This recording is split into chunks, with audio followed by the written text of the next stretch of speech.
السلام علیکم و رحمت الله و برکاته. خدمت برادران و خواهران ارجمند، درس امروزی ما شما حل تمارین است از درس 14 به طور کتاب. قسمی که شما مشاهده میکنید علامت تیر را به طرف تمارین ماندیم، باید که به اینجا توجه دهید. در اینجا تمرین اول است، این را حل میکنیم و این کار خانگی است که باید که شاگردا یعنی شما باید این را خودتان حل کنید، چون سوال است در این تمرین را جواب خودتان بدین تا که عربی را یاد بگیرین. پس این را حل میکنیم با هم دیگر تا که در تکلم عربی در محاوره عربی برایمان آسان شود. سوال میکنه من انتم، شما کی هستین؟ جواب بدین نحن مسلمون. نحن یک چیزی بگین دیگه، نحن طلابون، نحن دکتورون. در جواب میگین این بیتکم. سوال میگن خانه شما کجاست؟ بیتنا قریب من المطار، بیتنا قریب من المسجد. هر جوابی که میدین در جواب اینها خودتان جمله عربی جو کنید.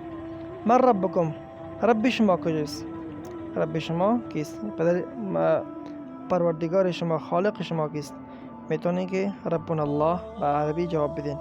با همین قسم بعد صفحه بعدی انتقال میکنیم، میبینیم که در اینجا چی درسای هست. ما لغتکم، لغت شما یعنی زبان شما چیست؟ کدام زبان تکلم میکنید؟ بگین لغتنا الفارسی، لغتنا العربی، لغتنا البشتوی، لغتنا الاردوی و هر زبانی که میتونید خودتان در جایی بزنید. این مدرستکم، کجا است مدرسه شما؟ شما در جواب میگین به عربی مدرستنا في انجلترا، مدرستنا في كابل، في أي منطقة إذا أنتم تريدون تسمونه باسم قریب. یعنی هر جایی که قریب باشه، هر مدرسه که در ذهنتان باشه میگین در جایی که باشه. انتم مسلمون، آیا شما مسلمان هستین؟ نعم بله ما نحن مسلمون، ما مسلمان هستیم. باید با این ترتیب جواب بدین. در کتاب جای خود باید اینا رو بنویسید. افی بیتکم حدیقه، آیا در خانه شما کدام باغچه است؟ در جواب شما بگین اگر باشه ها، نباشه نه. عندکم سیاره، شما موتر دارین؟ نزد شما موتر است. با این ترتیب. این مدرسکم، کجاست استاد شما؟ انتم مدرسون، آیا شما استاد هستین؟ اینها بود سوالات بوده، پس اینها را کار شما است که در کتابچه های خود نوشته کنید و باز برای ما نشان بدهید. تمرین بعدی را میبینیم ما شما اقرا و اکتب، بخوان و بنویس. اینجا خواندن و نوشتن است. نحن مسلمون، ما مسلمان هستیم. الله ربنا، الله پروردگار ماست. و الاسلام دیننا، اسلام دینی ماست. و نبی محمد صلی الله علیه و سلم رسولنا، نبی صلی الله علیه و سلم یه رسول ما است.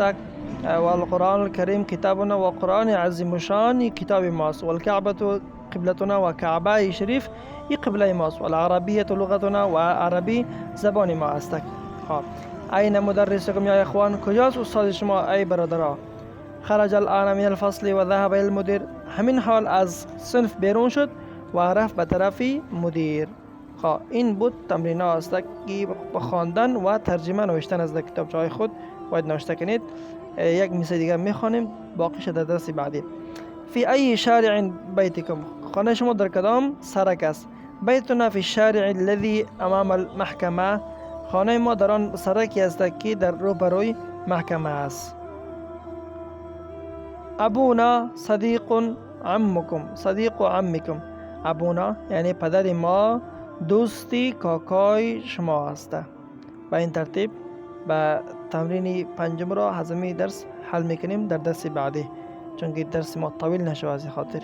و بالله توفیق. السلام علیکم و رحمت الله.